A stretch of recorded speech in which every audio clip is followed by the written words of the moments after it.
Korintus 11:3-4 2 Korintus 11:3-4 Aku khawatir, sama seperti Hawa yang tertipu oleh tipu muslihat ular, pikiran mereka mungkin dialihkan dari pengabdian mereka yang tulus dan murni kepada Kristus.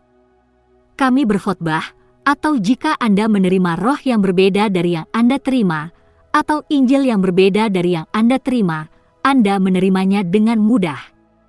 2 Korintus 11:3-4 Alkitab memperingatkan kita untuk tidak mudah tertipu tentang hal ini mengenai pemberitaan Yesus.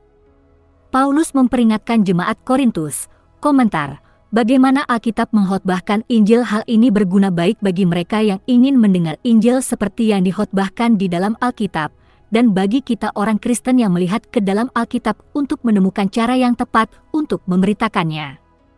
Secara khusus, kami ingin melihat apa isi pesan keselamatan itu dan masalah apa yang ditekankan. Ini juga masalah pilihan.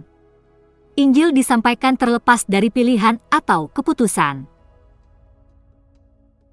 Apakah itu hanya disajikan sebagai informasi? Yang pertama adalah pertanyaan tentang apakah Injil itu.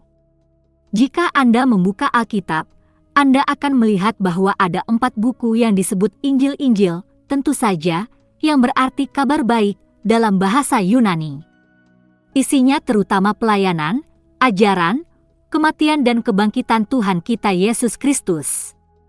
Beberapa di antaranya, Matius dan Lukas juga membahas kelahiran dan tahun-tahun awalnya. Untuk menyatakan yang sudah jelas Yesus Kristus adalah inti dari Injil.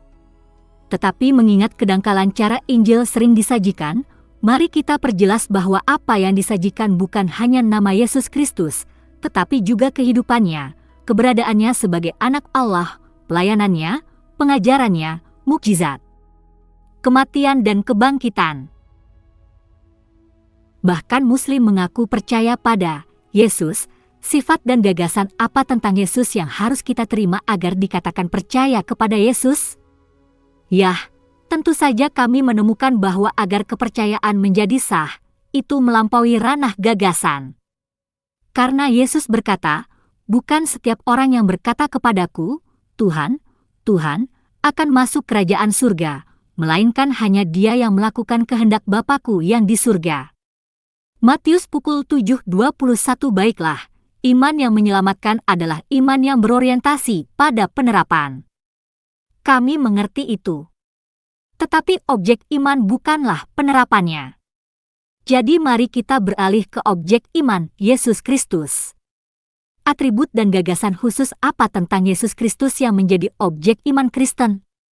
Jawaban yang jelas adalah apapun yang Alkitab katakan tentang Dia.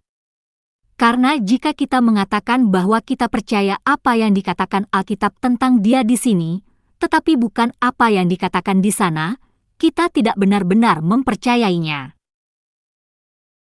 Misalnya, jika seseorang berkata bahwa mereka percaya Yesus adalah Mesias tetapi bukan anak Allah yang merupakan posisi Islam, maka mereka tidak percaya pada Yesus yang Alkitabiah.